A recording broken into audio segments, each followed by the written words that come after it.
Somewhere in America, there are more than 7,000 nuclear warheads poised at the ready. The possibility that any one of these sleeping giants might be compromised is unthinkable. But think again. There is evidence that someone, or more accurately something, has tampered with our nuclear capability. And that something may not be of this world.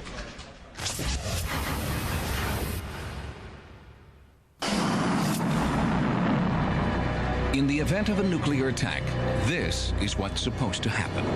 But on March 16, 1967, America's first line of defense was tampered with. It started at a missile launch site, codenamed November, near Malstrom Air Force Base, Montana. For several hours, missiles loaded with nuclear warheads switched off, and no one could figure out why. Robert Salas was deputy crew commander that day, one of a two-man team inside one of the missile control bunkers, 60 feet underground. I got a call from one of my security guards upstairs.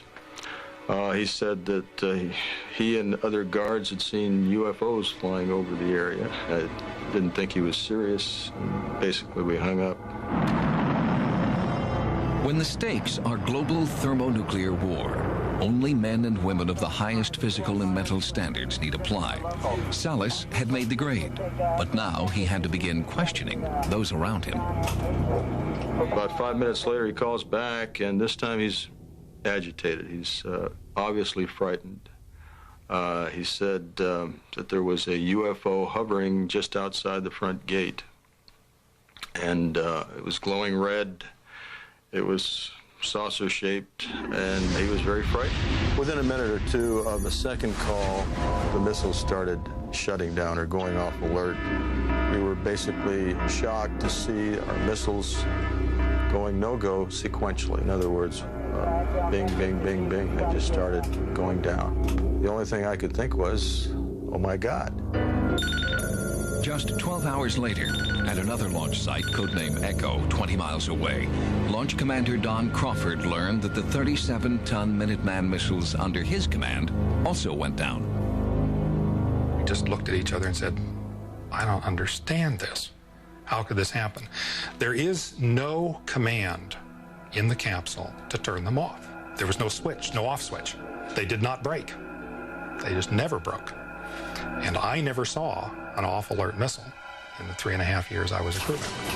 3 weeks earlier, Crawford had also taken a panicked phone call from a security guard who claimed to have seen a UFO over the silo. He was a very terrified young man, and he could not identify what he was seeing. In other words, this was not an airplane. It was way too low and too close, and it also didn't go away.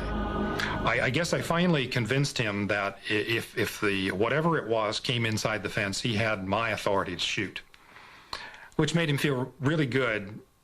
But he said, sir, I don't really think that'll do much good. Then, more than 3 hours after the missiles went offline, with no repair work having been done, the missiles simply came back on, as though nothing had ever happened. It just started back up normally like they had installed it from the factory. And so they found no broken pieces, no broken cables, no, nothing like that. It just started back up. Incredibly, neither Robert Salas nor Don Crawford were ever told what had happened at the other's launch site and wouldn't compare notes for nearly 30 years. When they did, the mystery only deepened. 2 launch sites, a dozen missiles, and unidentified flying objects. They had all the contractors involved in these studies, and they couldn't figure out what had happened. The system designers couldn't figure out what had happened. Nobody could figure out what happened. It lends credibility to the fact that something very, very unusual happened. From the day he filed his official and top-secret report, Robert Salas has had nagging questions about what exactly happened on that March day in 1967.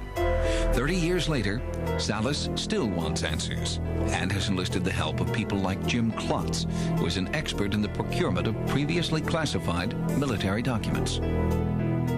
Just recently, they struck pay dirt with this report.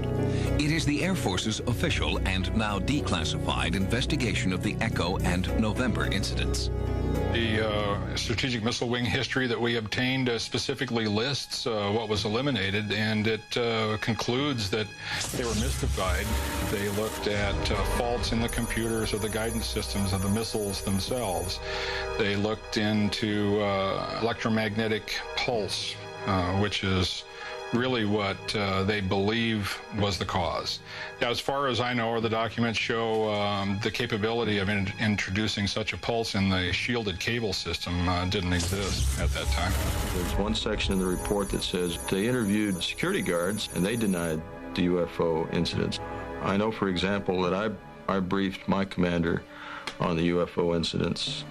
The Echo flight crew not only briefed their commander, but had to brief SAC headquarters on the entire incident, and they had logs. And so I know for a fact that those statements in that historical document are false. Some researchers believe that the shutdown may have been a training exercise to test the mettle of the launch crews. Retired Lieutenant Colonel Jerry Rowells says no way. It's just beyond any comprehension that they would do that because of the detriment to the deterrence factor. You don't degrade your ability to fight a war or a war game exercise. And, says Rowells, who is an expert in military procedure, the integrity of the security force on duty that day would have been impeccable.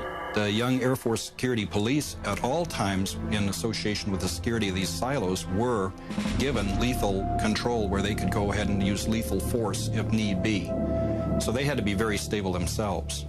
Robert Salas has also tracked down Ray Fowler.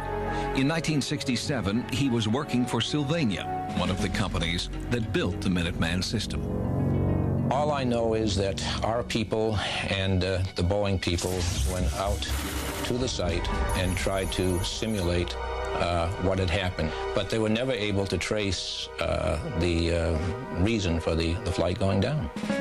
When Robert Salas wrote an article about the Echo incident, former launch commander Don Crawford read it and realized he was not alone. And then sightings brought them together for the first time in 3 decades. He's been doing it for 30 years. It's been a long time. I remember you now. Finally, Crawford and Salas could talk freely on a subject they had once sworn to keep secret. Then Salas shared his research.